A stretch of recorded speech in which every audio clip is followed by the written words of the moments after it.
public comments received via the ELDS online portal for the Early Learning Development Standards. The department recommendation is to receive.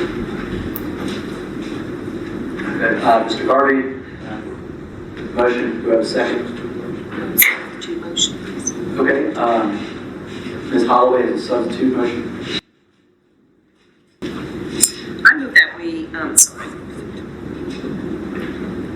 I move that we direct the Louisiana Department of Education to review and revise Section 303, Social and Emotional Development, taking public comment and concerns into consideration. That's a substitute motion by Ms. Holloway. Do I have a second to that motion? Mr. Morris. Superintendent Brumley. Any other questions or comments from the board? Do we have any public comment on this? We do. Okay. I'm interested, I certainly when I talk about it, I'm interested in the public comment though. Okay. As of right now, I see one public comment card. Ms. Paige Lowry, if you can come down.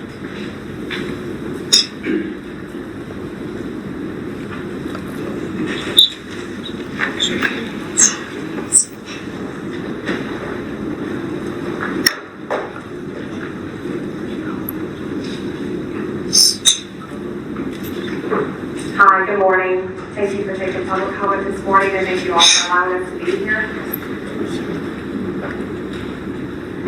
I'd like to start off by thanking this board, this committee, for allowing the public to do additional participation in this process. And the additional public comment period that took place in May and June, there were 18 comments submitted. Since this second opportunity for the public to participate, there was almost 600 comments submitted by the public. So I think that speaks significantly to the public wanting to be involved in this process and not being well aware of what took place back in May and June. I'd like to point out some of what I summarized from the report that you guys got. Of those almost 600 comments, you had about 250 comments that actually came from someone that identified as a parent, guardian, grandmother, grandfather. And of those comments, 92% of those comments did speak in opposition and concern around a single domain in these standards. That domain being social and emotional development. I know we've had a lot of discussion about that in the previous meetings, so I wanted to bring that to attention. The other thing that I'd like to mention is if this board was to allow the Department of Education to take in consideration of the public's feedback, that it would not delay this process as far as being implemented in August, which I think is a very important point to make, because if come March you guys look at this and say this is not something we want to accept, you can always revert back to the previous standard and obviously move forward with that implementation. The other thing, out of respect for the hundreds who left comments during the portal, during the holidays, which I think was very significant. People were busy during the holidays, I know all of you were, I know I was, but they took the time to participate in this process. That I think out of respect for them, this board should take that into consideration and allow their position on these standards to be up for discussion with yourselves and also the Department of Education. Further, I think it would make sense to address these concerns at BESE rather than through legislation. I think that's an important thing. The time and energy during the session should be focused on funding, getting additional funding for early learners, and not on the nuances that we've been discussing here for months. So with that, I thank you again. I hope that you consider kicking this back to the department for consideration of those public comments. Thank you, Sonia. Dr. Sonia, and also we have a card from Representative Freiberg. If Representative Freiberg is here, she can make her way down as well.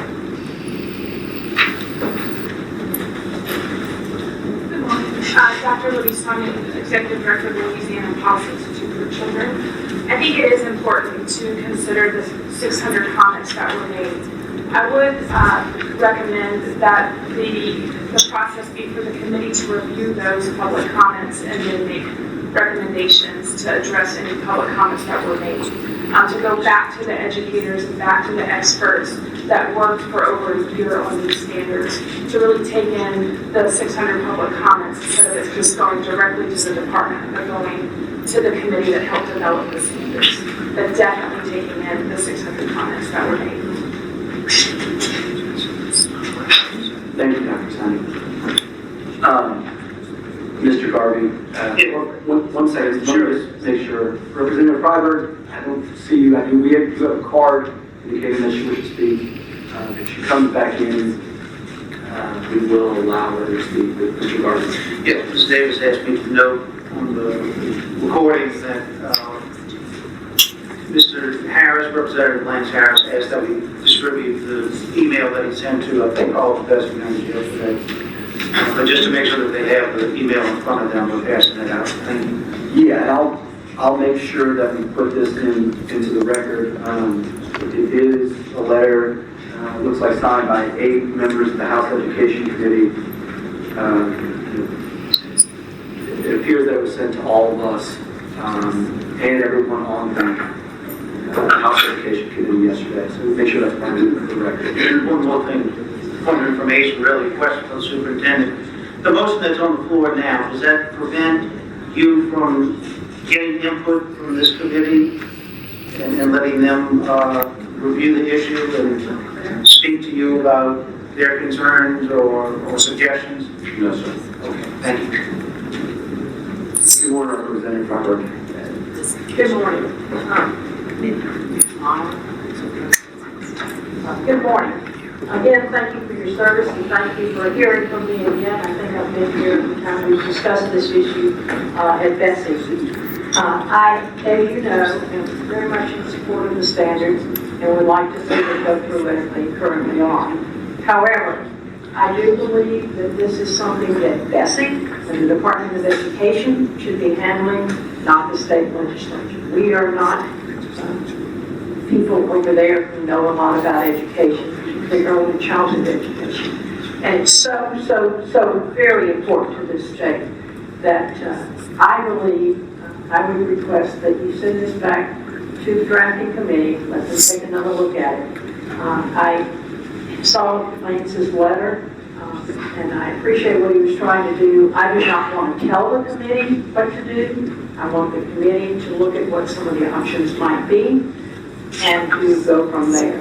But I would ask you to send this back to the committee and let this be BESE and the Department of Ed and your expert committee's decision as to what we do.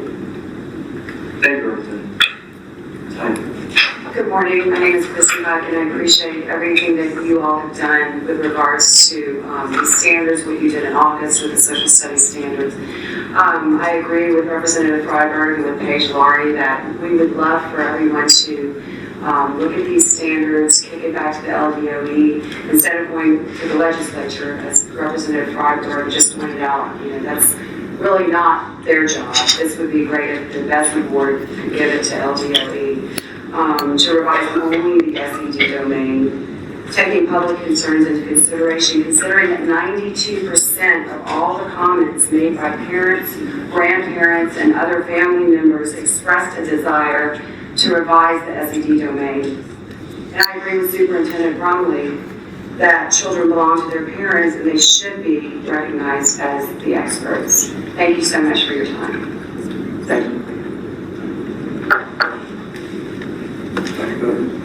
Yes, so I'd like to make a substitute motion that the standards go back to the standards review committee for them to review in light of the public comment that we've received. And also, this is so important for our littlest learners that any guidance documents that the department develops for these standards would also go to that committee so that we can have the input. I think this public input has been incredible. And then I'd also just ask Shannon to let us know what we need to do relative to where we are in the process, because I know we've directed BESE to move forward with this, and I believe we need to get her input on what we hold off on. So in December, Shannon is executive director. In December, we voted, you all voted to move forward with this as a notice of intent in February. So I'm just wondering if we're going to delay that now. We need another, this is going back to the commission with the possibility of revising the notice of intent. So I need direction on when to submit that or just not submit it at all. If we don't submit it in February, the next day we could submit it would be March 10th, which would be prior to the March meeting. If you all intend on making some changes, then we could move forward with it until after that meeting. So I just would like to have clarification on that. So thank you, Shannon. So I would want my motion to halt the process for now until it's 600 comments, and the standards review committee is just that, a committee of people who have full-time jobs. So I think if we halt for now on that process, that would be the best step, especially if that committee brought the information back to us by April. Yeah, we need that in the motion. Ms. Davis, I want to clarify one thing. There was Ms. Holloway's motion, and now it was framed as a substitute motion, but I don't know if it really was until it was the original motion. Okay, it was the original motion, so then Dr. Bofi is offering a substitute motion. Okay, I would like to second if we need a second. okay. So we would add to that to direct the executive director not to move forward as previously directed at the December meeting. Or February, not to move forward. Is that part of your question? Yes, absolutely. Okay. Yes. Mr. Warren. Okay, so following Dr. Bowie's comment, could somebody help us out with what that timeline particularly look like? So Ms. Davis would have to do that. If we hear back from the committee, they would have to submit whatever changes. They'd have to submit the whole document to us in preparation for our April meeting. So Ms. Davis, when does that mean they have to get information to you? April or March, you know, It's 600 comments, and it's a volunteer committee. So that's why I was thinking April would be best. and the April meeting right now is only to talk about legislative. Can we add that to the agenda? Well, we have an April 5th meeting, but then we also have an April 17th meeting. Okay. Yes. So just to clarify, it may be likely that we're not going to move forward with that previous notice of intent at all, now that there are changes. So maybe we can have an update item in March, have the commission meet between now and March, and then bring possible revisions in March.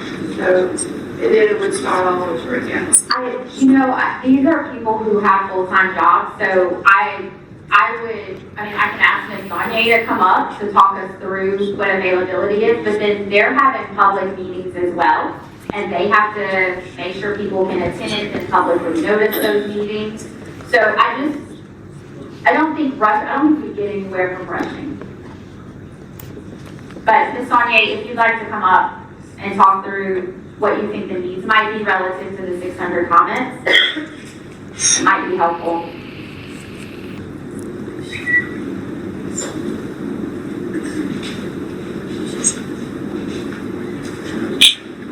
I think the time is needed. So April would be tight, but it would give February and March. It would allow for, because this committee has to follow public meeting laws, so it would allow people that want to be a part of the process to talk this through with the committee the opportunity to do so. It would allow even more public comment than we've already had. So it would be very transparent as the whole process has been. So it would give proper notice all along the way.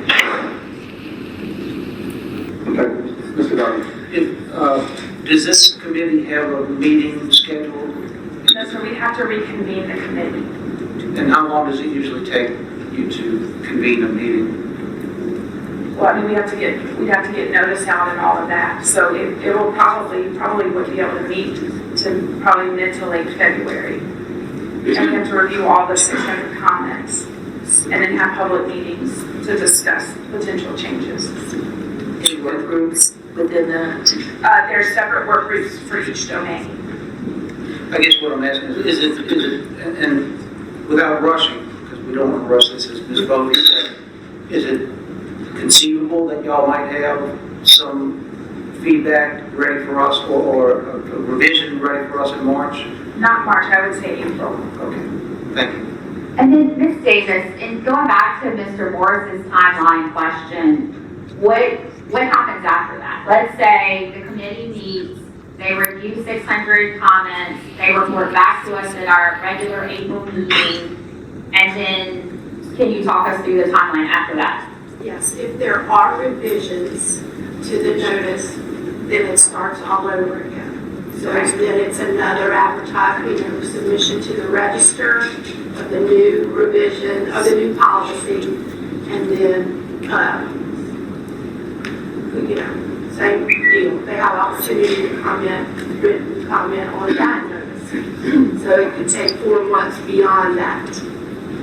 But if we have the public comments in this, my hope is that we get all the public comments addressed in the standards review process. So let's say that happens, right? The standards review committee takes the 600 comments and then they bring it back to the board moves it through, and there's not any issues or public comments that come in the, that notice of intent process. What is the fastest that it would move through? That is the fastest. In the 4 months? Okay. So we would be looking by August. It would be official for August. Yeah, if we submit it in May, we wouldn't be able to submit it until May. Okay. It would be tight. It'd be tight. Okay. Ms. Davis? Mr. Garber? Yes, Ms. Davis, is an emergency, what's the term, emergency ruling, an option that we could, for what, 6 months, I think it is, implement these rules Which could be reviewed. temporarily in the middle of the summer while we're waiting for the official implementation of the Administrative Procedures Act to kick in for the permanent changes. So we could do an emergency ruling, which would cover us definitely by August. Okay. Thank you for bringing that up, Mr. Garvey. I didn't think about that. Yeah, I didn't suggest that because there's always the chance that there'll be more comments to the notice, and we have to allow that. So why don't we have an update item in March? Maybe not necessarily policy revision, but just an update on where we are with it. And if it does happen to be ready, we can do it, in March, and then that'll help us out on the time. Just get an update and then. Well, and at the very least, it would be good for us to know that they have met and, the extent to which they've been able to analyze all those public comments. I think that's a great idea too. Thank you. Very helpful.